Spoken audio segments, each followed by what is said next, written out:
Assisti Missão Impossível Acerto de Contas parte 1. E sim, é um filme parte 1, ele não finge que não é um filme parte 1, ele de fato conclui algumas coisas, mas ele deixa muito claro que ele é uma parte de 2, ele vai ter uma conclusão nessa história, pelo menos desse filme, eu não sei se da franquia, mas pelo menos em relação à história que foi proposta nesse filme, no próximo que vai sair ano que vem, que é o parte 2. Mas não é que a história fica incompleta, que fica faltando alguma coisa, longe disso.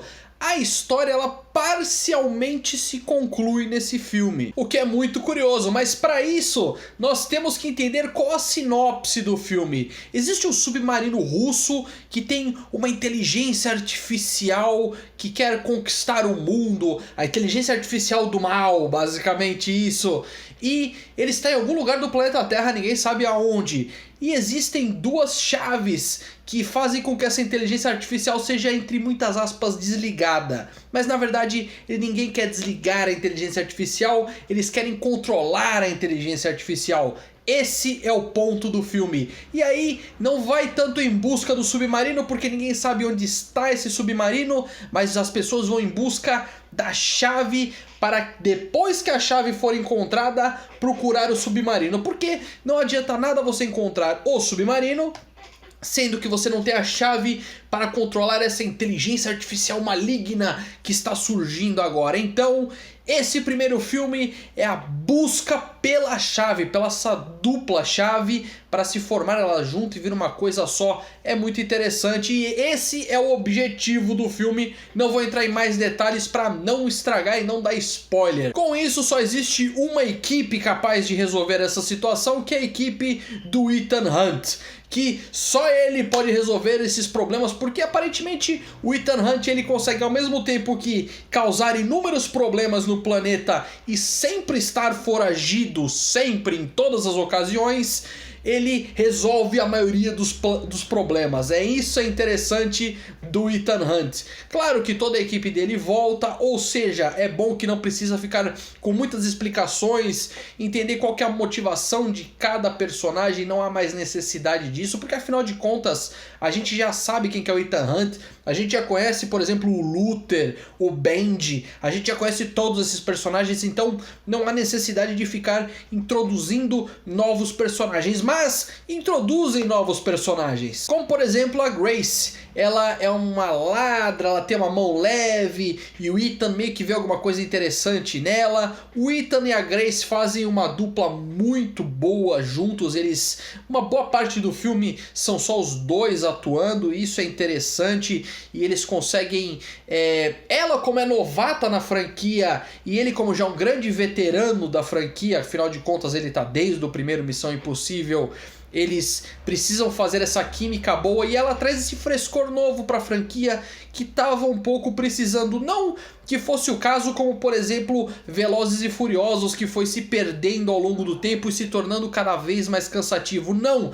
Missão Impossível prova que com um bom roteiro e com uma pessoa com vontade de fazer o filme acontecer, os filmes não ficam ruins depois de muito tempo. Já é o 7º Missão Impossível e poderia tranquilamente ter virado uma galhofa, ter ficado sem formato, mas não, ele sempre é coeso e sempre melhora. Do primeiro filme para esse só melhora a franquia, cada vez mais interessante. Eu não sei se esse aqui é tão bom quanto Fallout, mas eu já aproveito e já deixo aqui uma pergunta pra você, deixa aqui nos comentários se esse aqui é tão bom quanto Fallout, se esse é melhor que Fallout, se Fallout é melhor que esse. Não o jogo Fallout, o filme Fallout, efeito Fallout, o último filme. Mas independente de qualquer coisa, se ele é melhor que o Fallout ou não, com certeza ele é um dos melhores filmes de ação desse ano e talvez de muitos anos atrás e talvez alguns anos futuros. Ele é muito bem feito. O Tom Cruise,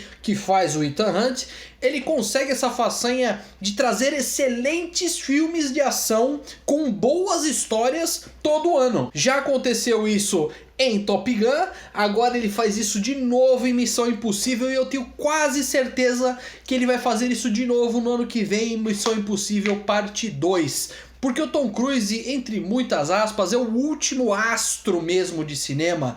Ele se importa em ter o filme no cinema, em ter tela grande. Já é uma das recomendações que eu deixo pra você: assista na maior tela possível que você conseguir. Ah, mas eu não tenho IMAX na minha cidade. Tudo bem, vê na maior tela que conseguir. Ah, eu não consigo ver no cinema. Meu, tenta ver na maior tela que você conseguir, independente de que tela que seja, e assista esse filme, de preferência na melhor qualidade de imagem e som, porque esse filme pede isso. A mesma coisa que eu falei de Top Gun Maverick, eu repito pra esse daqui. É o Tom Cruise se entregando pra franquia de uma forma muito legal, e aquelas cenas promocionais que mostra ele pulando de penhascos e tal, não quero entrar em detalhes, mas é relevante pro filme, não é só simplesmente para fazer uma cena interessante de ação. Funciona de um jeito muito bom. Quem faz a Grace é a Hayley Atwell. Ela já, conforme eu falei, ela tá fazendo uma química muito boa com o Ethan Hunt.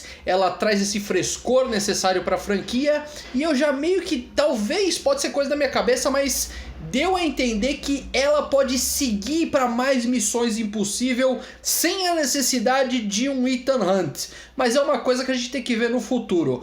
A química deles é muito boa, e quem dirige esse filme é o Christopher McKee. Christopher McKee, ele já trabalha com o Tom Cruise já faz um tempo. Já dirigiu outros Missões Impossível, ele é roteirista desse daqui, ele vai ser roteirista e diretor do próximo, e ele consegue fazer alguns ângulos de câmera que lembram o primeiro Missão Impossível, porque sim, existem alguns personagens do primeiro Missão Impossível que voltam para esse daqui de uma forma bem interessante e que não fica expositivo, faz sentido eles voltarem para esse filme aqui de um jeito que fica bom e encaixa com toda a franquia. É muito legal isso. E esse diretor, ele meio que homenageia os ângulos de câmera do Brian De Palma lá do primeiro filme. Não muita coisa, mas só em alguns momentos, só para dar uma acenada para quem assiste a franquia há muito tempo. Ele consegue trazer esse elemento, como ele é roteirista do filme, ele traz esse elemento de inteligência artificial, coisas que estão muito em voga ultimamente, que a gente tem que ficar de olho e tomar muito cuidado, mas também não é só um supercomputador que é o grande inimigo. Nós temos um grande inimigo do Ethan Hunt, que meio que é mencionado, não apareceu em nenhum momento em nenhuma parte da franquia. Ele é um inimigo antigo, não, porque faz mais de 30 anos e era antes do primeiro Missão Impossível. Eles não falam antes do primeiro Missão Impossível, claro, que era antes de eu entrar para a agência e tal. Então é um inimigo antigo que volta. Claro, é meio difícil de você criar uma franquia de 7 filmes e deixar tudo muito coeso. Existem algumas pontas soltas, existem alguns furinhos de roteiro, sim, mas é inevitável, não tem como não ter esse tipo de coisa, mas é muito bem feito no que se propõe. E no que se propõe Missão Impossível, afinal de contas? Excelentes cenas de ação. Isso é o que se propõe. Com alguns furinhos de roteiro, sim, mas o roteiro continua sendo muito bom. Resumidamente, Missão Impossível 7, ele é mais do mesmo, só que é mais do mesmo muito bom. E você, o que achou do filme? Deixa aqui nos comentários. Obrigado por ter assistido, não se esqueça de se inscrever no canal. Tchau, tchau e até a próxima.